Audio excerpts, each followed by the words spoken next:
కేసీఆర్ గారిది కూడా మాట్లాడాల్సినటువంటి సందర్భమే. పాపం వరుసగా రోజు నన్ను కలవడానికి ఎవరు మధ్యవర్తి అక్కర్లేదు, నేను నేరుగా కలుస్తాను, మీరు నా దగ్గరికే రండి, మధ్యలో వాళ్ళని వీళ్ళని కలవద్దన్నాడు. ఆఖరికి పీర్ చదువుకున్న కార్పొరేటర్లు కరీంనగర్ వాళ్ళైతే వాళ్ళ జీవితకాలం సరిపోకపోతుండే కేసీఆర్ని కలవాలంటే. కలిసేటువంటి ఛాన్స్ వచ్చింది. ఏం చేయబోతున్నాడు? నెల రోజుల వ్యూహము, ఒక 6 నెలల్లో ఒక వ్యూహం ఉన్నది, ఎవ్వరు బాధపడొద్దు అనేటువంటి ఒక మాట కూడా చెప్పారు.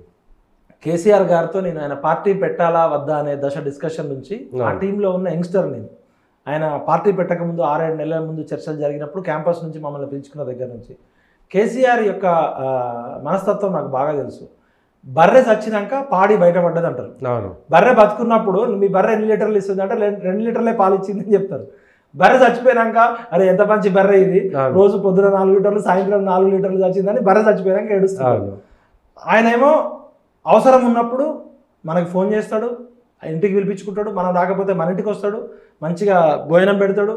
మనని అసలు ఈ ప్రపంచంలో కేసీఆర్ గారు ప్రేమించినట్టు ఎవ్వరు ప్రేమించినంతగా ఎవ్వరు భోజనం పెట్టినంత పంచపక్ష పరమాణాలు పెట్టి పెడతాడు. అవసరం అయిపోయాక తీసి బండకేసి బాసాడు. ఆయన ఏంటంటే ఏ ఇష్యూ ఉన్నప్పుడు పర్సనాలిటీస్ని వ్యక్తులని అద్భుతంగా వాడుకుంటాడు. ఇష్యూ అయిపోయాక మనుషుల్ని టిష్యూ పేపర్ లాగా వాడేస్తాడు. అధికారంలో ఉన్నప్పుడు నేను ఎక్కడుంటే అదే ముఖ్యమంత్రి కార్యాలయము, నేను బాత్రూంలో ఉంటే అదే ముఖ్యమంత్రి కార్యాలయము, నేను సచివాలయానికి ఎందుకు రావాలి, నేను ఫామ్ హౌస్లో ఉంటే అదే ముఖ్యమంత్రి కార్యాలయం అన్నాడు. ఈ దేశంలో, ఈ ప్రజాస్వామ్య వ్యవస్థలో, ఈ ప్రపంచంలో కేసీఆర్ అనుభవించినంత రాజరికము రాజులు కూడా అనుభవించారు. ఓకే, ఆయన పెట్టిన దుబారా కానీ, ఆయన చేసిన ప్రజా డబ్బులు 7 లక్షల కోట్ల అప్పు కావచ్చు, 30 లక్షల కోట్లు ఈ 10 సంవత్సరాల్లో ప్రజల డబ్బుల్ని బాధ్యత లేకుండా బరి తెగించి విచ్చలవిడిగా ఖర్చు పెట్టి అప్పుల కుప్ప నెత్తిన వేయండు మహానుభావుడు. తెలంగాణ బాపు, తెలంగాణ జాతిపిత, తెలంగాణ గాంధీ ముఖ్యమంత్రి. 7 లక్షల కోట్ల అప్పు, 30 లక్షల కోట్ల ప్రజాధనాన్ని దుర్వినియోగం చేసిండు. ఇంకా ఆయన చేసిన తప్పుల మీద ఇంకొక 10 సంవత్సరాలు కమిషన్లు కమిటీలు వేసినా కూడా విచారణ జరుగుతూనే ఉంటాయి. మరి కేసీఆర్ గారికి ఎప్పుడు జ్ఞానం బోధపడ్డదంటే ముఖ్యమంత్రి కుర్చీ పోయిన 6 నెలల తర్వాత ఇప్పుడు ఆయన భ్రమలన్నీ తొలగిపోయినాయి. కాబట్టి ఇప్పుడు అందరిని పిలుస్తున్నాడు. ఇప్పుడు మిమ్మల్ని పిలుస్తాడు, నన్ను పిలుస్తాడు. ఇక ఆయన ప్రేమిస్తే మామూలుగా ఉండదు కదా. కాబట్టి అధికారంలో ఉన్న అబ్జల్యూట్ పవర్ కరప్ట్స్ అబ్జల్యూట్లీ. ఇప్పుడు చేప నీళ్ళల్లో ఉంది. చేప నీళ్ళల్లో ఉంటూ చేప నీళ్లు తాగుతుందా లేదా అనేది ఎవరికి తెలవాలి? ఆ చేపకే తెలవాలి. ఈయన ముఖ్యమంత్రి స్థానంలో ఉండి ప్రజాప్రతినిధిగా ఉండి ఒక 40-50 ఏళ్ళు రాజకీయాల్లో ఉన్న వ్యక్తి ఇవాళ ఒక రాజ్యాంగబద్ధమైన ఏర్పాటైన సంస్థ కమిషన్ పిలిస్తే కూడా నేను రాను తూచిపో అంటుండు. ఆయనకి రాజ్యాంగం మీద నమ్మకం లేదు, ప్రజాస్వామ్య వ్యవస్థ నమ్మకం లేదు.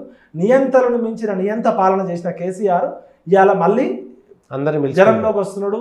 ఆయనే పిలుస్తున్నాడు, బజ్జీలు తింటుండు, చెట్ట కింద కూర్చుంటున్నాడు. అసలు ఆయన ఇప్పుడు ఎట్లయిపోయాడంటే కామన్ మ్యాన్కి ప్రతిరూపం మా కేసీఆర్ అయిపోయాడు. మళ్ళీ మా పాత కేసీఆర్ చిచ్చా మళ్ళీ భూమి మీదకి వచ్చినందుకు సంతోషము. కాకపోతే కేసీఆర్ అనేది ఎక్స్పైరీ అయిపోయిన టాబ్లెట్. కొన్ని టాబ్లెట్లు ప్రతి ఇంట్లో కూడా టాబ్లెట్ల బాక్స్లో డేట్ అయిపోతుంది, ఎక్స్పైరీ అయిపోయిన టాబ్లెట్. మన అమ్మనో నాన్ననో అది పడే బుద్ధి కాదు, డోలో పనికి వస్తుంది, పారాసిటమాల్ పనికి వస్తుందని కొన్ని టాబ్లెట్లు అట్లా ఉంచుతాం. రాజకీయాల్లో కూడా కేసీఆర్ గారు ఒక అమోఘమైన ఒక పాస్పోర్ట్ బ్రోకర్ నుంచి, ఒక సిద్దిపేట ఎమ్మెల్యే నుంచి ఒక 25 ఏళ్ళు మంత్రిగా చేసిండు, ఎంపీ అయిండు, కేంద్ర మంత్రి అయిండు, సీఎం అయిండు 2 సార్లు. తెలంగాణలో ఆయన చరిత్రను ఎవరు జరిపేది. ఇక ఆయన పరుగు ఆపితే ఆయన గౌరవం ఆయన కాపాడుకున్నట్టు. పరుగు ఆపడం కూడా ఒక కళ.